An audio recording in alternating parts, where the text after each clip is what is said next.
ఎదుటి వాళ్ళ మీద వేయడం కాదు, నన్నే మోసం చేశారు. మీరు చూశారు, నేనే ముఖ్యమంత్రి.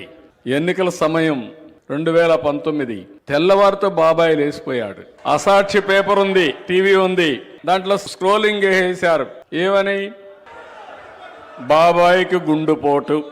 నేను కూడా నమ్మేశాను. నేను ఎప్పుడు నమ్మను, నాకెప్పుడు అనుమానం ఉంటుంది దొంగల పట్ల, నేరస్తుల పట్ల. టైం బాలేదు, నేను కూడా నమ్మా. ఆ రోజుగానే నేను కరెక్ట్గా యాక్ట్ చేసి మొత్తం రికార్డులన్నీ సీజ్ చేసి దోషులందరినీ జైల్లో పెట్టుంటే మనం ఓడిపోయేవాళ్ళం అని అడుగుతున్నా.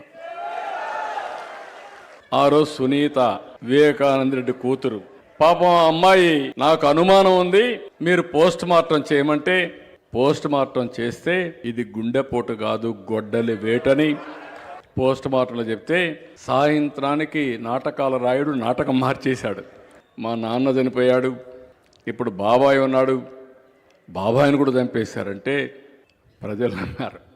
నెక్స్ట్ డే మార్నింగ్కి నారాసుర. మీరు చేస్తారా? మీకు ధైర్యం ఉందా? ఉందా తమ్ముళ్ళు? బాబాయిని చంపే ధైర్యం మీకు ఉందా అని అడుగుతున్నా. చంపేసి సీఎం మీదో మీ ఎంపీ పైన మంత్రి పైన పెట్టగలుగుతారా అని అడుగుతున్నా మిమ్మల్ని.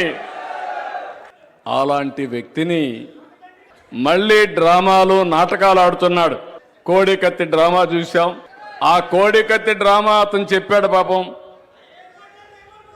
కానీ ఆ కోడికత్తి డ్రామా వేసిన వాడికి నరకాన్ని చూపించాడు, ఇంకా చూపిస్తూనే ఉన్నాడు. అదే మరి గులకరాయి, మొన్నే ఇంటి దగ్గర మీరు చూస్తే అగ్ని ప్రమాదం అన్నారు.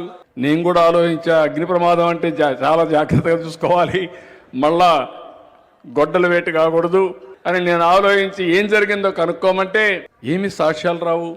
వాళ్ళ ఇంట్లో సీసీటీవీ కెమెరా ఉంది. ఆ సీసీటీవీ కెమెరాలో డాక్యుమెంట్ ఇమ్మంటే, ఫిగర్ ఇమ్మంటే, ఎవరున్నా కానీ తప్పు జరిగితే ఇస్తారు కదా తమ్ముళ్ళు. మీ ఇంట్లో దొంగ వస్తే, దొంగ వచ్చాడంటే సాక్ష్యం ఉంటే ఇస్తారా లేదా?